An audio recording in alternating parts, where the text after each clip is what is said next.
sekali, apalagi kami mau cari kos itu sangat sulit. Jadi orang baru melihat kita orang Papua pemuka itu sudah dilabeli dengan atau reaksinya sudah berbeda-beda. Jadi eh, mohon untuk kawan-kawan yang sudah hadir mendengarkan kami punya keluhan di sini itu menjadi perantara untuk menjelaskan ke kawan-kawan lain, orang-orang lain yang awam, yang minta-minta terima dari media itu tolong menyampaikan ke mereka bahwa orang Papua sedang mengalami seperti ini. Hal yang sama mungkin rakyat Indonesia juga bersolidaritas dengan rakyat Palestina, mungkin rakyat Indonesia juga bersolidaritas terhadap rakyat Papua. Baik. Itu jawaban dari saya untuk itu apa untuk kawan-kawan Indonesia bisa buat. Kalau lebih lebih baik lagi itu kawan-kawan Indonesia bisa mendukung kami hak menentukan nasib sendiri. Itu lebih baik lagi. Ya, Yang hari ini yang rakyat Papua butuhkan itu. Terima kasih. Mungkin dari saya itu saja dulu. oke, mantap. Makasih Ambros. Baik, kita ke pertanyaan berikutnya. Niko, Wah, silakan. Liam Gallagher. Wah, luar biasa nih. Ada artis. Ya, Silakan pertanyaan. ya, selamat malam, Kak Pero dan teman-teman yang sedang Ya, malam. mendengarkan diskusi ini. Eh, saya jujur mungkin literasinya sedikit. Pertanyaan juga mungkin tidak terlalu apa ya, kurang lah begitu. Pertanyaan saya ada dua. Yang saya tanyakan tuh, apakah benar yang sering yang terjadi di akar-akar itu kan pertanyaannya, ini tuh perebutan kekuasaan dan harta. Apakah benar hanya itu fundamental dari perebutan kekuasaan dan harta di Papua ini dan Indonesia gitu.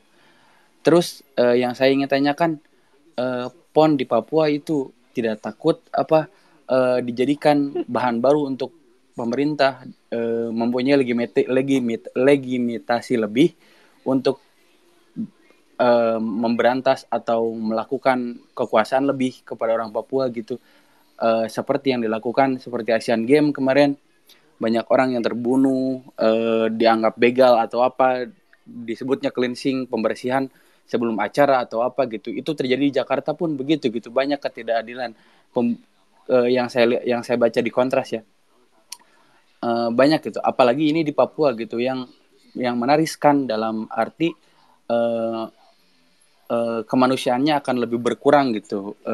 Segitu aja bisa disimpulkan mungkin pertanyaan saya seperti apa gitu. Oke, Sorry, baik. iya. Terima.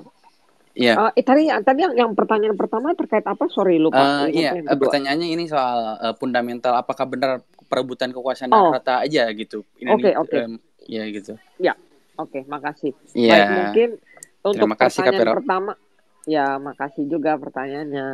Mungkin untuk pertanyaan pertama bisa tolong dijawab oleh FWP. Asik banget nih nama ininya. FWP bisa jawab pertanyaan pertama, apakah konflik Papua itu hanya sekedar soal kekuasaan dan harta?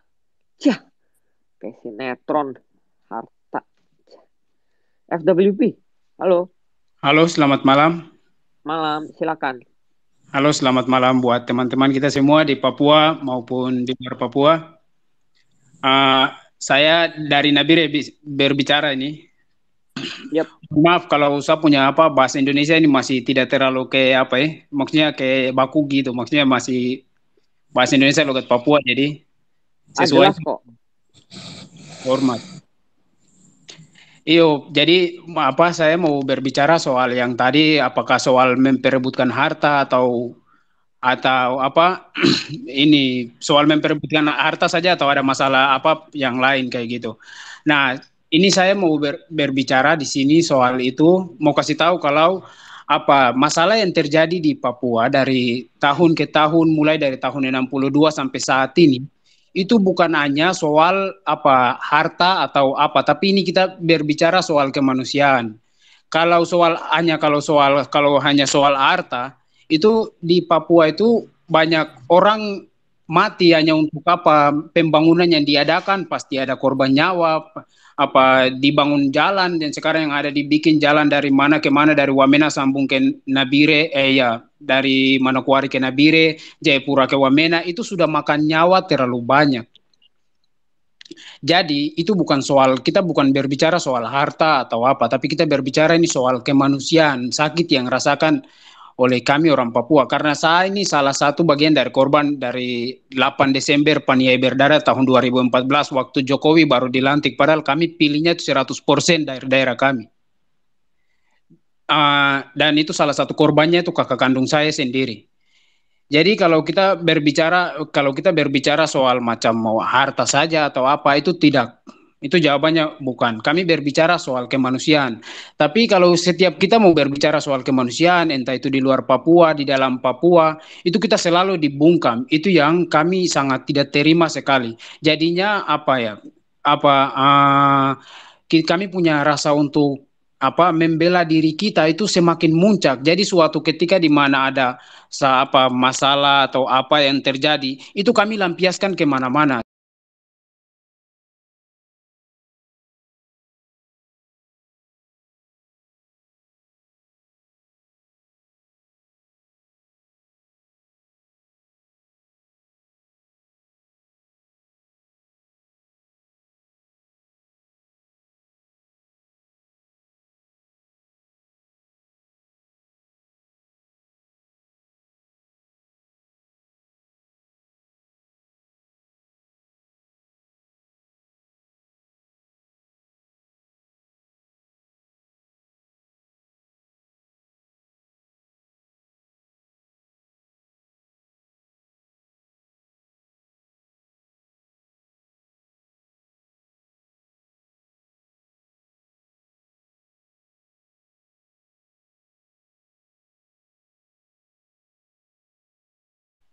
Ya, solusinya kami mau freedom saja. Makasih kakak, terima kasih dikembalikan. Oke, makasih. Ini karena pertanyaannya fundamental ya, jadi saya coba pengen dengar opini kedua. Silakan antara semut hitam atau Ambros bisa tolong jawab ini, apakah masalah konflik Papua ini sekedar soal harta kekuasaan? Baik, terima kasih. Memang persoalan perebutan Papua itu memang berawal dari kekayaan. Jadi memang sebelumnya itu kan orang Papua memang lebih dominan itu ingin hak menentukan nasib sendiri. Tapi satu hal yang kita bisa lihat itu ketika adanya sebelum PPRA itu sudah ada penandatanganan Freeport itu. Kemudian praktek yang sama dilakukan hari ini. Operasi di Intan Jaya itu berhubungan dengan Bulog Wabu, di mana yang hari ini Freeport juga mau ambil alih untuk operasian di wilayah Intan Jaya, di mana bagi rakyat Intan Jaya itu wilayah tersebut itu tempat keramat. Kalau bagi kami orang Papua yang wilayah gunung, tempat keramat itu berhubungan dengan tatanan hidup. Sehingga ketika ada dikorek atau hal-hal yang tidak menginginkan, itu nanti akan membawa dampak yang buruk bagi kelangsungan kehidupan orang-orang yang bersangkutan. Sehingga untuk salah satu mempertahankan hak ulayat itu memang harus lakukan operasi militer. Selain dari itu tuh memang cara baru yang harus aparat lakukan, pemerintah lakukan untuk mau merebut atau mau masuk untuk melakukan eksplorasi itu dengan cara operasi militer. Itu bukan baru kali ini. Sebelumnya itu sudah dilakukan di Banti, itu di Timika. Dengan cara operasi kotak senjata, sehingga rakyat yang memiliki hak ulayat itu biar bergeser dari wilayah-wilayah bersangkutan. Cuman di Timika itu karena ada banyak tekanan, kemudian masyarakatnya itu dikembalikan itu. Jadi hal yang sama juga dilakukan di Duga. Kemudian praktek yang sama juga dilakukan di Intan Jaya. Jadi tempat-tempat yang ada emas itu jadikan dalang juga untuk melakukan operasi militer. Kemudian memang untuk soal perebutan Bolok Wabu itu tidak hanya orang Papua, tapi dalam hal ini juga itu ada beberapa orang menteri yang menjadi target punya saham di Bolok Wabu. Itu salah satu mantan orang penting di Papua dulu juga, jadi sekarang sudah jadi menteri. Kamu bisa analisa. Terus wilayah yang hari ini yang jadi perebutan di Bolok Wabu itu salah satunya itu Bupati Paniai juga dia mengklaim karena wilayah sebagian masuk di wilayah Paniai, kemudian wilayah lain masuk di wilayah Intan Jaya, kemudian wilayah sebagian itu masuk di wilayah Timika. Yang hari ini digencur-gencur untuk provinsi pemekaran provinsi Papua Tengah itu yang jadi jaminan itu Bolok Wabu itu. Nah, dampak daripada itu operasi militer sampai hari ini rakyat Intan Jaya hari ini mengungsi. Jadi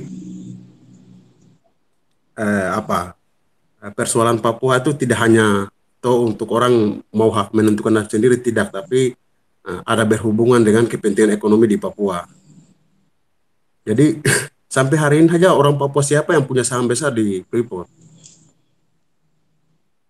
Bahkan saya mau tambahkan lagi, kita orang Papua ini disibukkan dengan proyek pembangunan atau dengan kasus-kasus pelanggaran HAM, kasus-kasus pembunuhan, sehingga orang Papua itu sibuk urus hak asasi manusia yang lainnya, tapi proses pembangunan ini dengan saham-saham besar milik Jakarta ini sedang proses dan berlangsung operasi di Papua ini.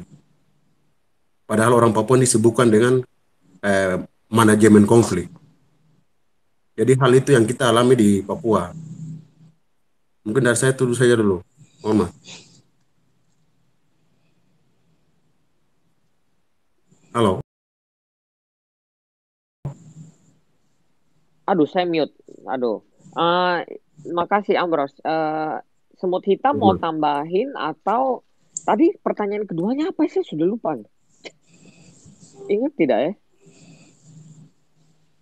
Kedua Lupa juga ya. tentang PON Iya, kan? pertanyaan kedua dia. Tentang PON kan? Oh, tentang PON.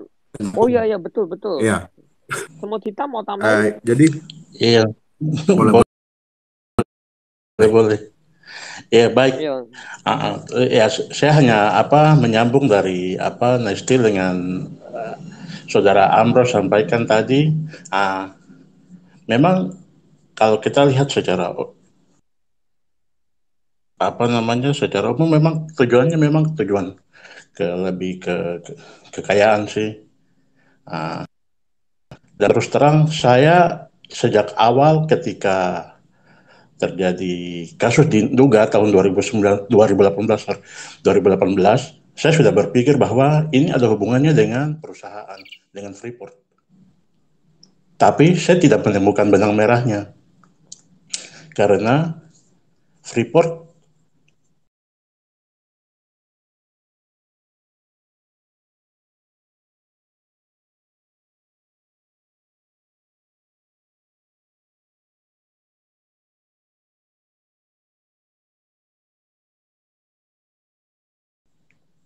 mulai nanti 2021 atau 2022, maaf, mereka akan operasinya akan bergeser dari Mume.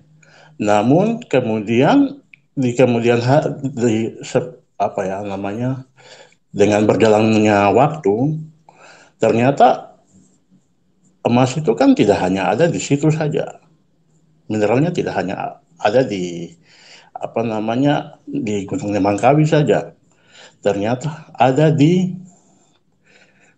beberapa wilayah adat suku 5 kekerabatan, yang mana sekarang kalau teman-teman tahu 7 suku itu diciptakan sebenarnya oleh Freeport. Yang mana 7 suku itu ada sekitar 5 kabupaten di dalamnya itu, 7 suku itu masuk dalam 5 kabupaten.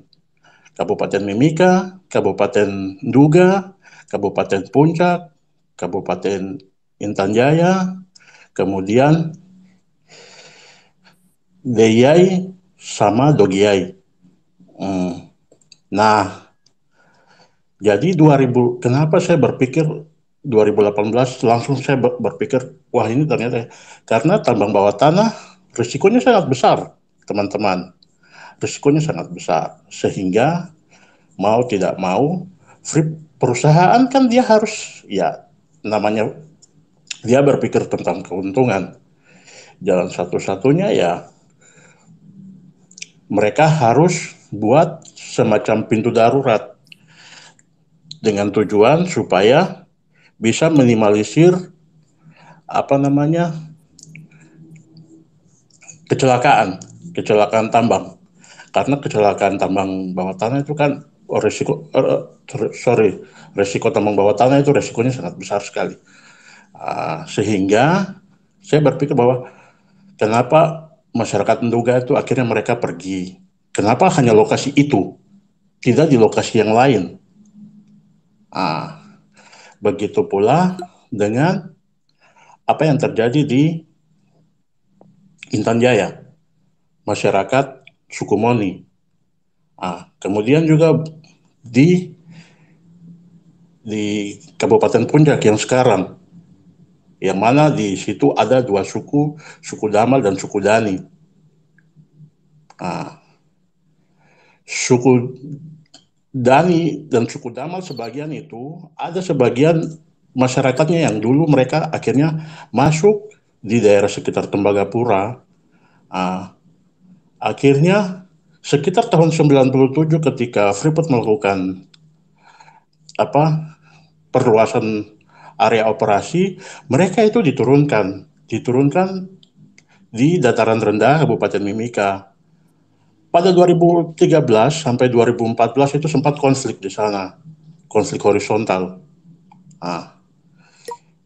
Mereka antara suku Dani dan suku Moni, mereka ribut soal wilayah. Sebenarnya saya juga awalnya juga agak agak merasa heran juga kenapa mereka ribut. Akhirnya teman-teman kami akhirnya ambil keputusan, ambil sikap supaya bagaimana caranya supaya masalah ini reda. Akhirnya kami coba tarik garis. Oh, ternyata ini perusahaan ini. Seperti begitu. Ini perusahaan ini sumber masalah. Akhirnya kami ke sana dan kami ke Jakarta waktu itu, sehingga dari situ ya syukur sejak dari situ mungkin karena perusahaan merasa sudah ketahuan, akhirnya konflik horizontal yang kalau mau dilihat korbannya jauh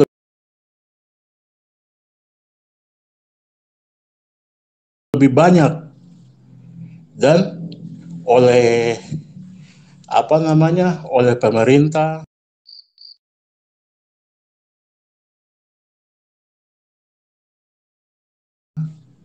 itu dibiarkan.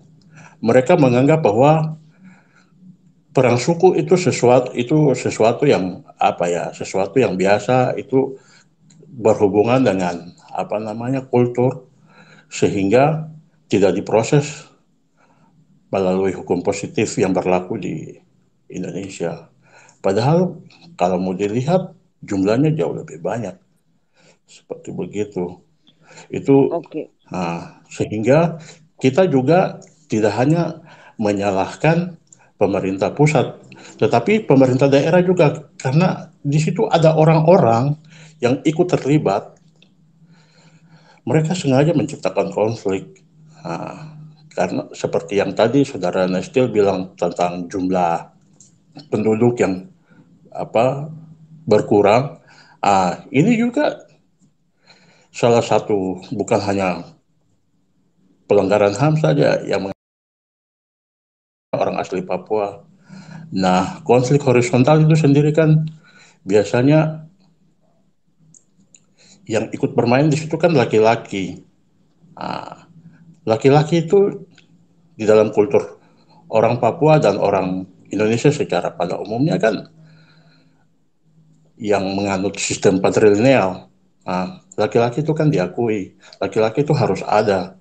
Kepala suku saja kalau dia tidak punya anak laki-laki, ya dia harus cari istri lagi supaya dia bisa punya keturunan laki-laki, seperti begitu.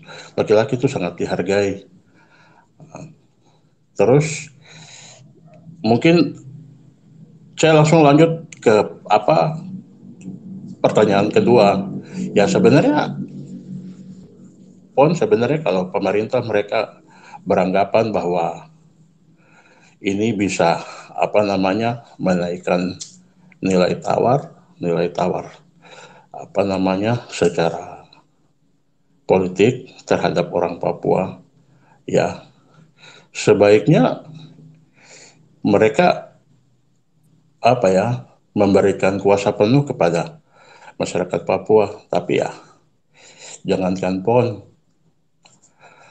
pembangunan yang ada di Papua sana itu pembangunannya semuanya Jakarta sentris. Jadi ya apa yang ada dalam pikirannya orang pusat itu yang dibuat di Papua. Nah, sehingga kita lihat beberapa hari terakhir teman-teman ribut soal duta, soal ikon Papua, seperti begitu. Nah,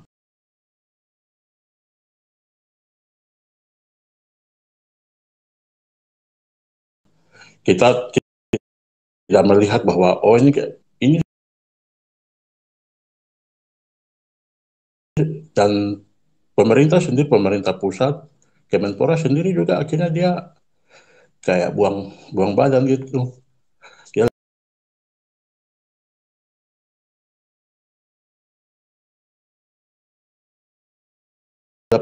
seakan-akan hal ini bukan tanggung jawabnya dia, dan dia juga tidak ingin dipersalahkan.